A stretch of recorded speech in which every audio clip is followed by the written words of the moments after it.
Isang mapagpalang araw po sa ating lahat mga kabeng-beng. Isang magandang araw, kasing ganda ng ating unit for today. At kasing ganda ng araw ngayong araw mga kabeng-beng. Dahil kahapon napakakulimlim at umuulan, ngayon napakaliwalas ng panahon. Ayan mga kabeng-beng, nakalis na yata yung bagyo sa atin.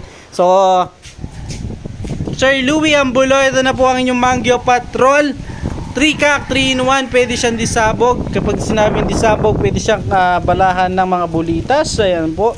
So, pero hangin pa rin yung magtutulak dun sa mga bulitas mga kabeng-beng. Ayan, napakaganda po.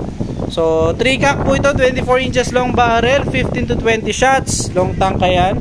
So nilagyan na po natin ng CO2 fittings or CO2 adapter para hindi masira yung kanyang hindi agad masira yung kanyang thread sa kanyang inlet. So ito po ay grouping test natin.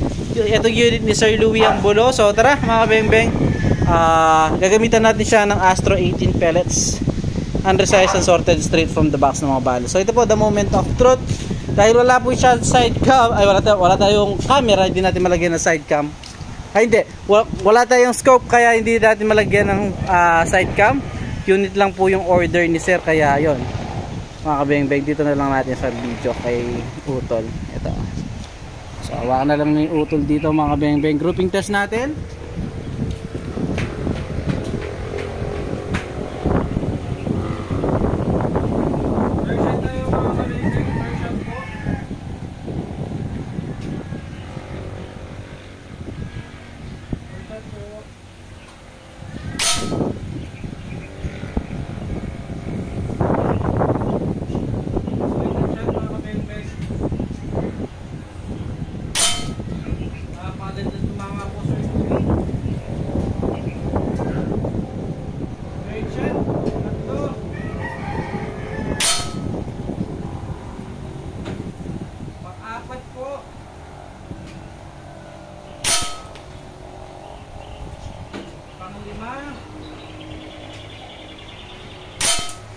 So yun po, 5 shots in 1 hole, walang humiwalay mga kabeng-beng. Napakagandang tumama ng unit mo, sir.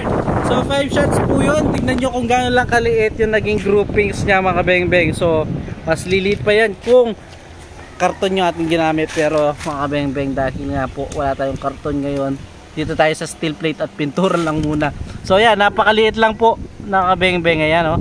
So mas lilit pa yan dahil dito sa steel plate, pag tumama yung bala, mag-spread pa yun, kaya mas malaki yung kanyang parang groupings. Pero yan lang po yung focus ng bala. Yan, makikita nyo. 5 shots po Sir Louie, salamat po sa tiwala sir. Paintay na lamang po. Yun lang mga beng-beng, again, peace out.